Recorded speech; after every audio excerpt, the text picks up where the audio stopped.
Бүгін ауданға Асылдың сынағы биология ғылымдарының докторы, профессор, Қазақстан Республикасының ұлттық жаратылыстану ғылымдары академиясының академигі, Қазақстан білім беру ісінің құрметті қызметкері Ажар Ахметова келді.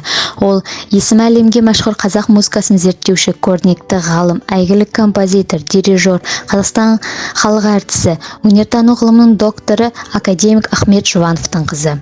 Алматыдан әдейілеп ата қонысы әйгілі Жұбановтар шыққан Жаңатұрмыс ауылындағы ата-бабалардың зиратына тәу ету үшін келген Ажар Ахмет қызын аудан әкімі Асқар Шериязданов бастаған топ Қандыағаш қаласындағы Ахмет Жұбанов атындағы саз мектебінің алдынан күтіп алып құрмет көрсетті.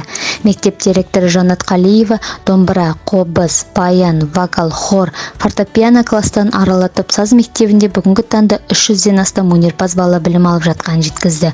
Сонымен бірге ғалым мектеп ұжымымен және болашақ өнерпаздармен танысты, өнерлерін тамашалады. Ажар Ахмет қызы ұлы музыканттар, әкесі Ахмет Жұбанов пен туған апасы Ғазиза Жұбанова туралы тың мәліметтер айтып, шығармашылыққа толы отбасында өткен балалық шағын естеліктермен бөлісті. Бәріміз енді папамда 5 баласы болды. Біріншісі Ғазиза Ахметовна Жұбанова, композиторлардан народный артист СССР деген сол кісі ғана білесіңдер, сол үлкен дәрежеге жеткен кісі. Тағы да 2 ағаларым болды, бар біреу, олар химиктер. Мен өзім биохимиядан маман.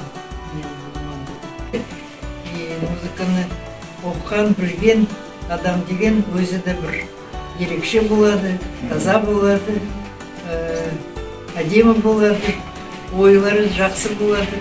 Сондықтан үлкен сендерге болады. Музыканы білетін адам, музыканы түсінетін адам. Болашақтарың күшті болсын, адамшылықтарын одан әрі болсын. Ертең үлкен кісілер болып, үлкен маман боласыңдар. Қандай маман болса да, музыка қастарында жүрсін. Кездесу соңында саз мектебінің ұжымына ризашылығын білдіріп, болашақ өнерпаздарға шығармашылық табыс тіледі.